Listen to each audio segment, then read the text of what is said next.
राम मंदिर के उद्घाटन के समय एक और बात कही गई। हमारे बहुत से लोग कहते हैं इसमें सीता जी का नाम नहीं लिया गया। भाई मैं बताना चाहता हूं, अरे आप लोग थोड़ा सा सहज बुद्धि का प्रयोग करिए। ये तो राम जन्मभूमि है, ये तो रामलला है। विराजमान विवाह 5 वर्ष के हैं। जहां राजा राम होंगे तो वहां सीता भी आएंगी। अभी तो रामलला ही है, तो जय श्री राम ही होगा। और दूसरा, मैं ये भी कहना चाहता हूं, मुझे बड़ी प्रसन्नता भी होती है जब वो ये बात कहते हैं कि सीता जी का नाम होना चाहिए, तो मुझे ध्यान आता है कि दुनिया में कोई दूसरी संस्कृति नहीं है जो ईश्वर में स्त्री तत्व को स्थान देती हो। सिर्फ हमारी संस्कृति है। हम सीताराम भी कहते हैं, राधे श्याम भी कहते हैं, लक्ष्मी नारायण भी कहते हैं, गौरी शंकर भी कहते हैं। और जब राम मंदिर आंदोलन चल रहा था तो हम दोनों को याद करते थे। सभापति जी, मैं बालक के रूप में गया था उस रैली में, मुझे आज तक याद है। हम कहते थे, जन जन के मन में राम रमे और प्राण प्राण में सीता है। हर हृदय की धड़कन रामायण, पग पग पर बनी पुनीता है। यदि राम नहीं है श्वासों में तो प्राणों का घट रीता है।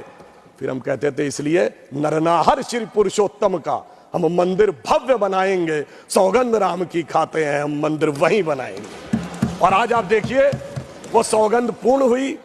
उसकी शुरुआत माननीय अडवाणी जी के समय में हुई थी और संपूर्ण मोदी जी ने उसे करने का कार्य किया है।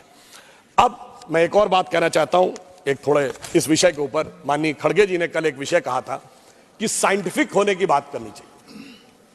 जब हम साइंटिफिक की बात करते हैं तो मैं याद दिलाना चाहता हूं, श्री राम जन्मभूमि का जो मंदिर बना है ना, उसमें एक बड़ा साइंटिफिक एंगल आया है। वो क्या है कि रामनवमी के दिन उनके मस्तक के ऊपर सूर्य तिलक होगा। अब इसके लिए सबसे पहले किस चीज की जरूरत है? जो प्लैनेटरी पोजीशन थी कि अर्थ का जो एंगल होगा सूर्य के साथ, उस पर्टिकुलर दिन कैसे होगा। तो इसमें 3 इंस्टीट्यूट ने काम किया है।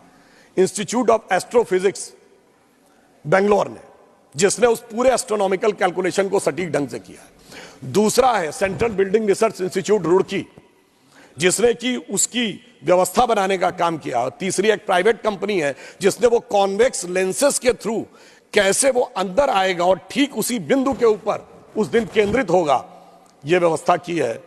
मगर मैं अपने विरोधियों को बताना चाहता हूं, आज तो एस्ट्रोफिजिक्स का इंस्टीट्यूट है, आज तो हमारे पास इतनी टेक्नोलॉजी है, मगर यही तो कोणार्क के सूर्य मंदिर में भी था। यही तो अगर आप देखें तो आंध्र प्रदेश में वेद नारायण मंदिर है, उसमें भगवान के चरणों के ऊपर पड़ती हैं। कोल्हापुर में महालक्ष्मी का मंदिर है महाराष्ट्र में, उसमें 3 दिन के लिए इक्विनॉक्सेस आते हैं तो देवी के मस्तक से लेकर चरणों तक चले जाते हैं। कर्नाटक के श्रृंगेरी में जो मंदिर है उसमें 12 महीनों में अलग अलग सूर्य की गति पड़ती है। पूछिए साहब, अगर विज्ञान नहीं था तो उस जमाने में इतना सटीक कैलकुलेशन कैसे हुआ जो आज इतने बड़े बड़े सैटेलाइट्स के बाद होने की बात आई है। इसलिए मैं कह सकता हूं कि इसके लिए हमें इस विचार पे, धर्म और संस्कृति के साथ इस विज्ञान पर भी गर्व करना चाहिए। वैसे मैं एक और बात कहना चाहता हूं, इसमें विज्ञान का एक और गहरा, आप सबको ध्यान हो कि उसमें 84 सेकंड का मुहूर्त था।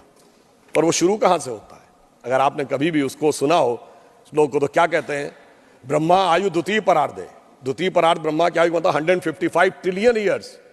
वैसे बिग बैंग थ्योरी कहती है कि 14 बिलियन ईयर पहले दुनिया बनी। तो मैं बता देना चाहता हूं कि जेम्स वेब टेलीस्कोप ने जो नई फाइंडिंग की है उसमें बहुत सी गैलेक्सीज ऐसी आई हैं जो 14 बिलियन से आगे की आ रही हैं। तो now that theory has become debatable.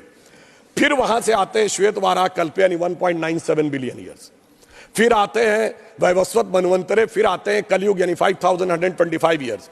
फिर आते हैं विक्रम संवत में 2081 साल। फिर आते हैं वर्ष में, वर्ष के भाग में, उत्तरायण सूर्य में। फिर आते हैं महीने में, और उसके बाद वार नक्षत्र होते हुए 84 सेकंड तक। मैं कहना चाहता हूं ये भारत की सनातन यात्रा है जो 155 ट्रिलियन ईयर से लेकर सटीक कैलकुलेशन 84 सेकंड तक का करती है। मुझे लगता है दुनिया में कोई धर्म संस्कृति ऐसी नहीं होगी जो इस प्रकार का करने की क्षमता रखती हो, वो सिर्फ हमारे यहाँ। मगर उसके बाद भी माननीय सभापति महोदय, मैं कहना चाहूंगा कुछ लोगों को, और इस बारे में दुनिया के सबसे बड़े कॉस्मोलॉजिस्ट कार्ल सैगन, जिसने first man made object Voyager जो सोलर सिस्टम के बाहर गया है उसका जो मैसेज है कंपोज किया है उसने लिखा है, उसका वीडियो कोई जाके चेक कर सकता है। Now only the ancient calculation of Hindus matches with the modern scientific calculation, cosmological calculation.